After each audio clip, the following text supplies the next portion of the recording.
Okay, let me do it again. Hello, everybody. Welcome to the workshop on teaching supply chain management via games. The workshop is a series of 2 sessions. Today, we're going to talk about and play the Hunger Chain Simulation, also known as the Hunger Game, to teach shortage gaming, supply chain competition, and rationing.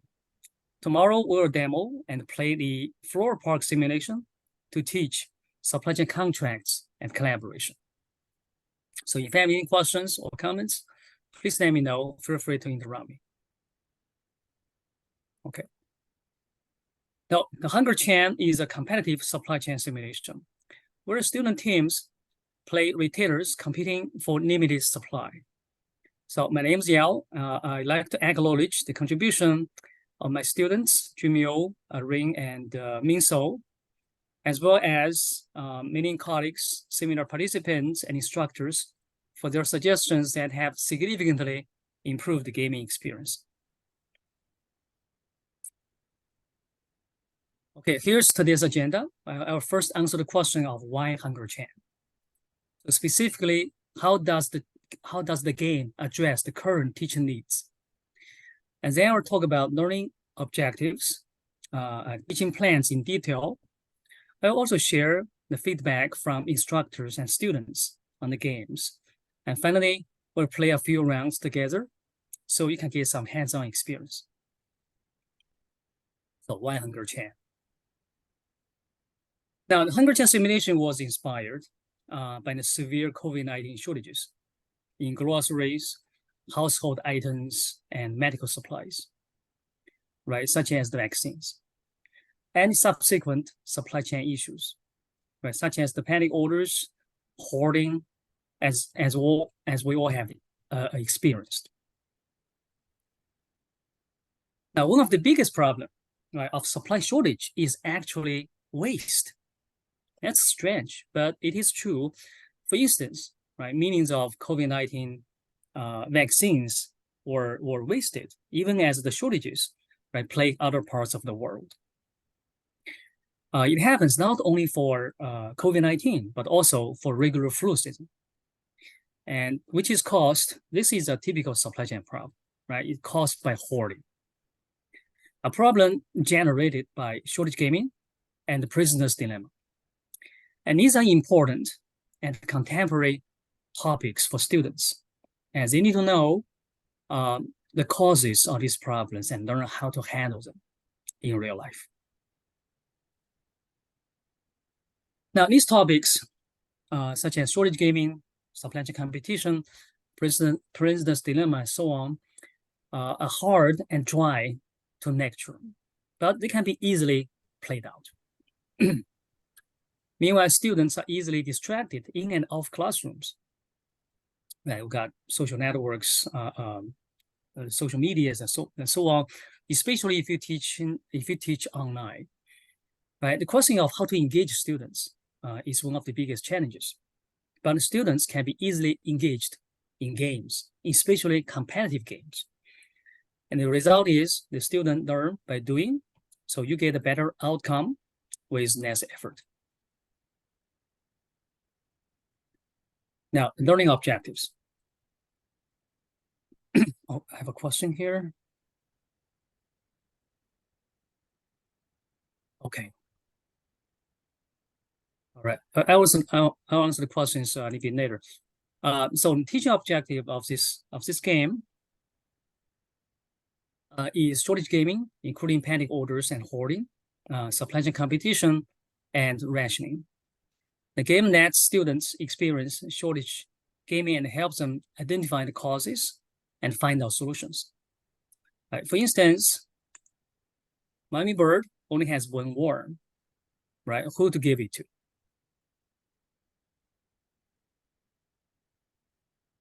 Right, the answer is very obvious, right? So that is of course, the bird the baby bird that shouted the loudest, which is in some sense the panic orders, right?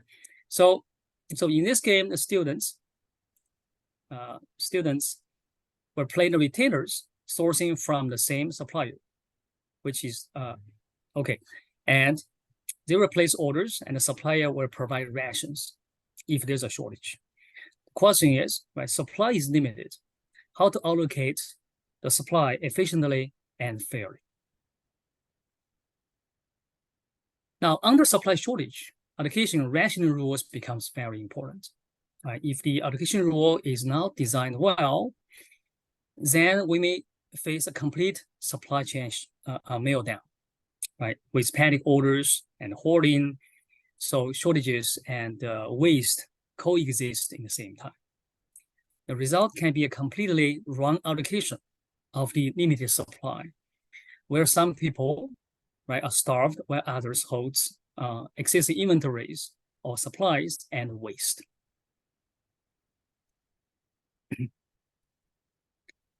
Now, the game is competitive in the sense that multiple retailers competing for unlimited supply. So it's important to know that one team's action actually may affect other teams' payoff, right? Because if one team gets more, others will get less supply, right? Because the supply is limited. Thus, the student must consider other teams' actions when they make their own decisions,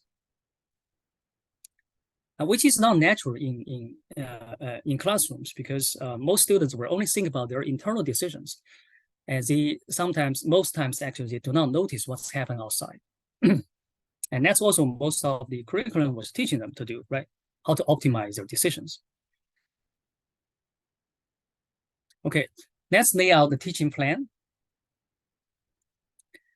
The game has been used to cover classroom time, right, ranging from 45 minutes to 3 hours, depends on how you arrange the course materials, the topics, right? It can be played alone in 45 minutes, right? Or it can be combined with the Newswinner game to teach the Newswinner model. Now, my personal favorite teaching plan is to combine the shortage game with the Newswinner game, because if you compare and contrast these two games, students will learn different mindsets, and I think they will achieve the best learning outcome. So this is just my personal plan. So I will start by the Newswinner game. Right, students will play the Newswinner game without knowing the Newswinner solution. So they can try and error, right? And then I can lecture on Newswinner model and tell them the magic number, which is the Newswinner solution. Right? You know, in most games, students tend to focus demand, even if I doesn't, right? The demand is ID, but they still try to focus on demand, try to guess what's the next demand. So that tells them the magic number, which is regardless of demand, just order this, you are going to win in a long run. Right. So in this way, I can sell the Newswinner model, right, and relate the Newswinner solution to their experience, right? Why something was performing better than the others. Right. After this, right, then we'll play the shortage game. And of course, in this game, the students will try to apply the Newswinner model, which of course doesn't work, because you can order the Newswinner quantity, but you won't get the Newswinner quantity because of the limited supply, right? Then students will experience the panic orders, hoarding, prisoner's dilemma, and supply chain meltdown. Now, after the game, I will relate their gaming experience to real life practices, real life stories. And at the end of the class, I will tell them the one of the solution, which is the turn and earn allocation rule, right? Also called the fair sharing rule, to at least partially solve the problem. So here's my teaching plan. Okay, but you can use the game to cover any parts of this teaching plan. Now, in the conquer chain simulation, the students will play the retailers. Right, and the retailer place orders to the supplier, and the supplier give the rations, right, make the allocation decision. Based on the one of the most intuitive allocation rules, which is called proportional rule. Right, in this rule, right, when the orders exceed the total demand, or total supply, right, the supply will be allocated proportional to the orders. So essentially, we take the sum of all retainers orders, right, as the denominator, right, and get a ratio, right, for the retainers order, and that's the percentage of supply that the retainer, right, will get. Now, information plays a critical role in gaming. In the first 3 rounds, right, students will play without knowing the competitive information. That means the total orders that's placed by everybody, the total market demand, and so on. Now, they tend to apply the Newsmeter solution, right? But it doesn't work, right? Because supply is limited, so you may not get, right, the Newsmeter quantity, right? Then they will realize, right, the Newsmeter model doesn't work, and their competitors' orders, right? The competitors' orders actually are much more important factors to consider than their own demand, right? So, and in this moment, they start to forget about their own demand and speculating on the competitors' actions. Now, their panic will really be ignited by the competitive information. So after the first 3 rounds, the instructor can reveal the competitive information, right? Such as the total orders, right? Total demand, and total supply. You see, total supply remains the same, right? And total demand is fluctuating, right? However, if you look at total orders starting from 40, and in the 3rd round becomes 400. Now they suddenly understand why they didn't get their order fulfilled, because if they order 100, they only get like 1 or something, right? So they can clearly see the significant order inflation despite a stable demand. And that is going to make everybody panic, right? Since then, speculating, right? Speculating their competitors' orders becomes the only thing that matters. And eventually, everybody, eventually the demand become completely irrelevant. The result is significant lost sales and waste, meaning surplus inventory simultaneously. And you look at this instance, right? The supply chain completely broke down, right? We got tons of lost sales and also tons of surplus inventory, considering there's a huge shortage at the time. Right, and this is the real life. This is the real experience for students. Then they understand what was going on.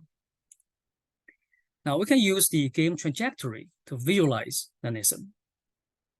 Right. So here's an example. The figure to the left shows the total supply, right, that remains the same, which is in green, and demand fluctuates but stable, right? But the total order, which is the blue one, skyrocketed, which is the panic order.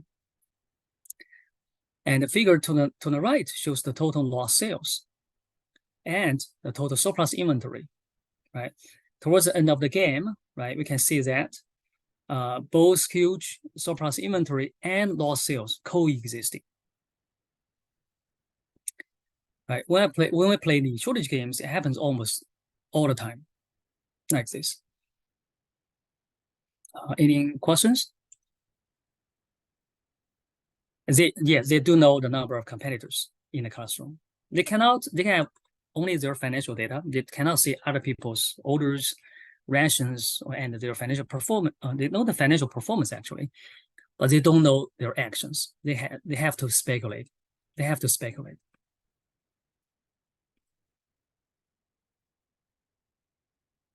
No, you don't have to play both games. You can choose whatever game you like to play, because you can set the parameters as you wish.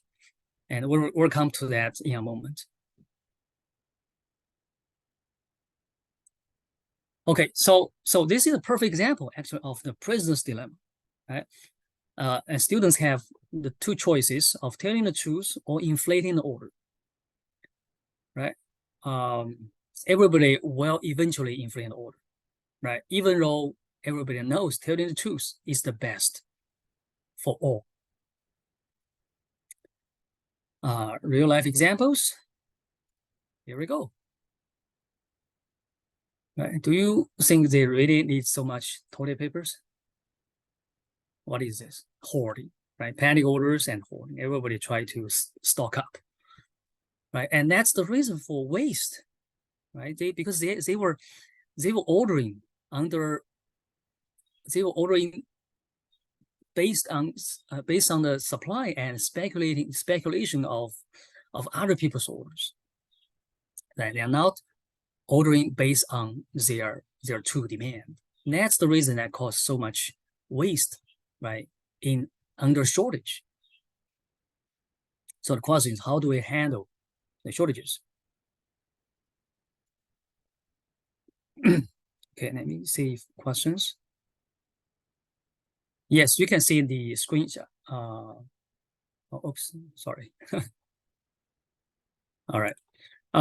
Okay, so up to this point, the class has discovered a real-life disaster in supply chain management. Now, to complete the lesson, I would suggest to offer a solution at the end to resolve, at least partially, the disaster. So the students can leave the classroom with some real learnings and also some peace in their mind. Right, here is a good solution. It's called fair sharing, also known as the turn and earn. So instead of getting orders from the customers, right, you use the past sales to allocate the supply. So as an example, you might allocate the limited supply among customers by their percentage of the last, let's say, 13 weeks of shipments. Right? If one store contributes to 10% of the total sales in the past 13 weeks, then allocate 10% of the supply to that store. Now, the benefits of doing this is you don't get orders. So no orders, no games.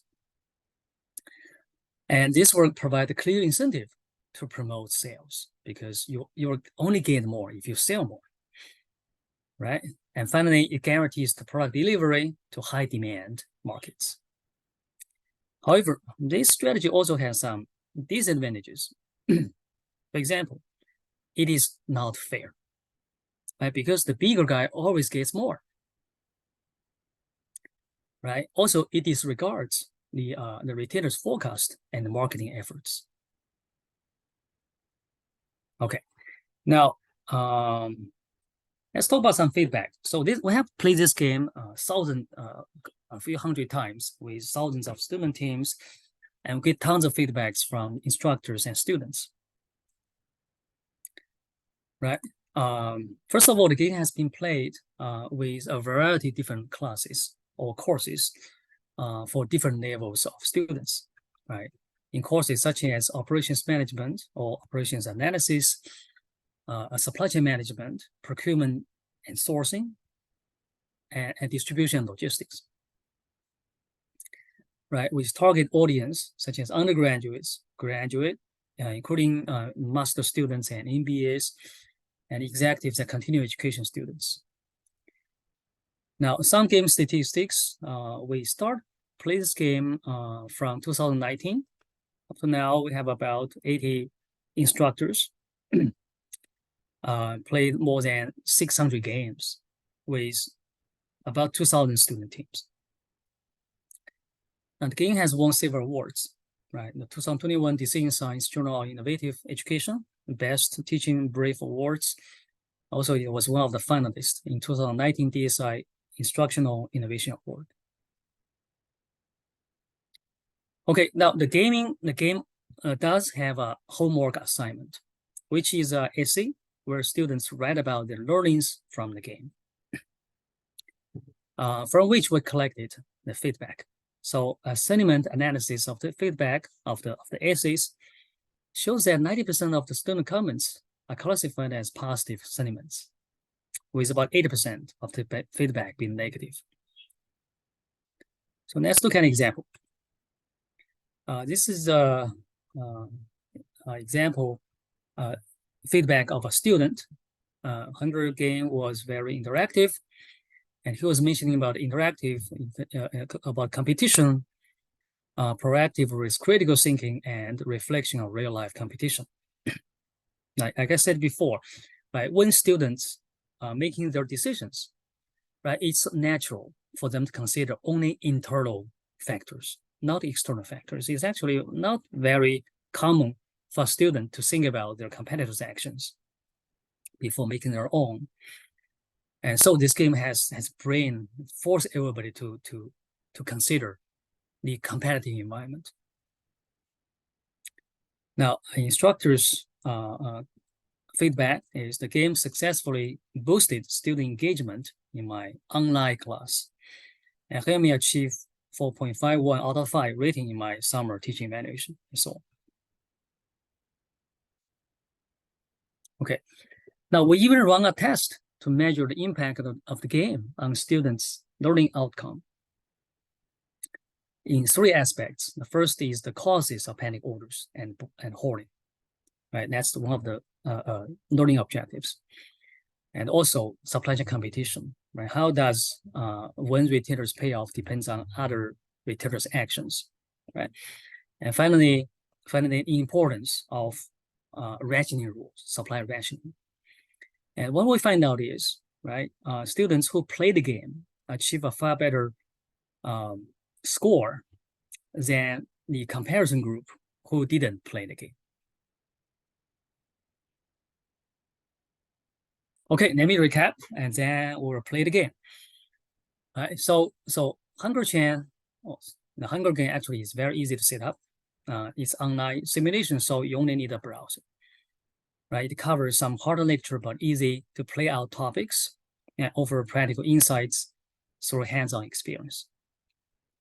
Right, it's a valuable tool to teach important and contemporary supply chain topics, right, such as the shortage gaming, right, supply chain competition and rationing, right, particularly following the COVID-19 pandemic.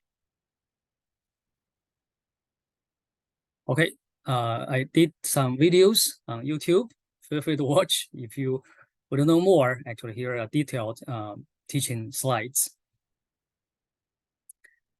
And now let's play. If you have any questions so far?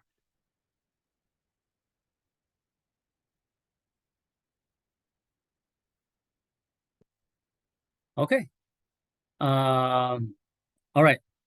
Let's play. So before we play, let me just tell you the instructor interface. It's very simple. Actually, it's a one-page application. Now, if you're interested in trial the game, just send me an email. And here is the game link. Okay. Now, so for the game, there's a few things you have to set up, a few parameters you need to determine. First of all, you need to determine the number of student teams. Actually, you could have 100 teams, as many as you wish. But too many teams just slow down the class. Okay, so maybe you want to group them into put students into groups to reduce the number of teams. But technically, there's no limitation on how many number of teams you could have. And then you need to specify the number of periods, right? A number of rounds you want to play. I would say typically 5, 6 will be enough. Then you put students' emails in this box, right? 1 email from each team, and separate them by semicolon. Right? And once you hit the start game button, then the team will receive a password by this email, so they can log in. Right? Some other parameters you might want to set up. That is, now if you don't click on this, it's just go by default. Right? You might want to select a different demand distribution. Right? We'll talk about this when we open the game, and you can select demand to be either asynchronized or synchronized. Synchronized means demand is still random, but everybody faces exactly the same demand realization. I think this might work better for news vendor game because it's fair. Right? They face the exact same demand realization. Now, the supply per period actually is a very important factor that determines whether this is a news vendor game or a shortage game. Right? A news vendor game will have enough supply, so everybody essentially play independently, right?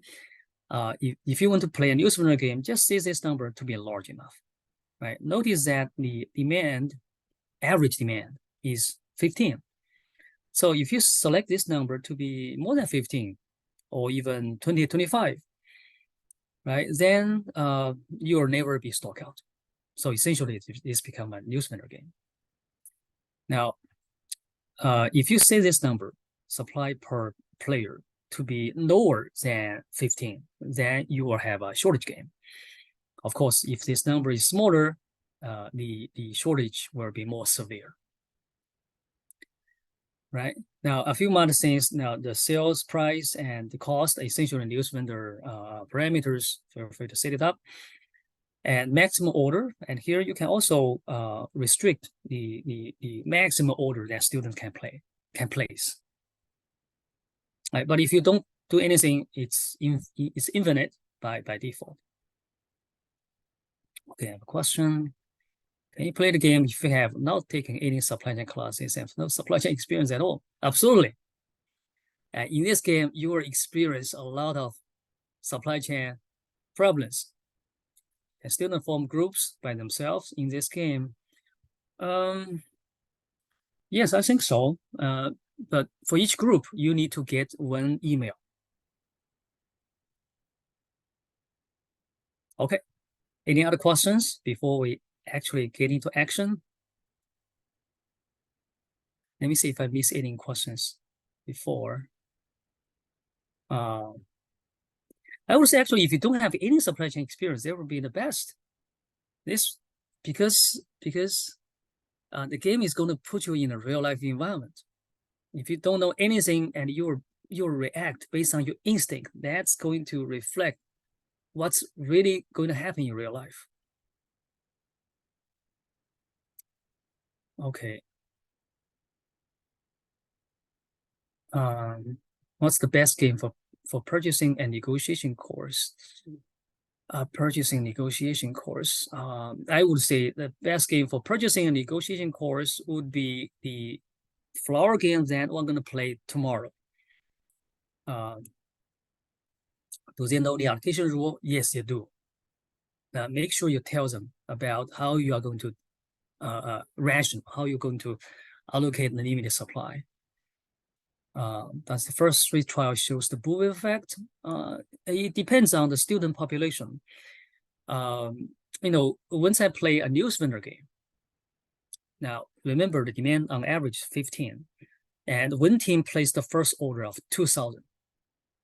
So it really depends on the student population. But I played the game, the shortage game, with another group of students who come with a healthcare background from hospital. But they didn't want to inflate the orders because it's an ethical issue for them.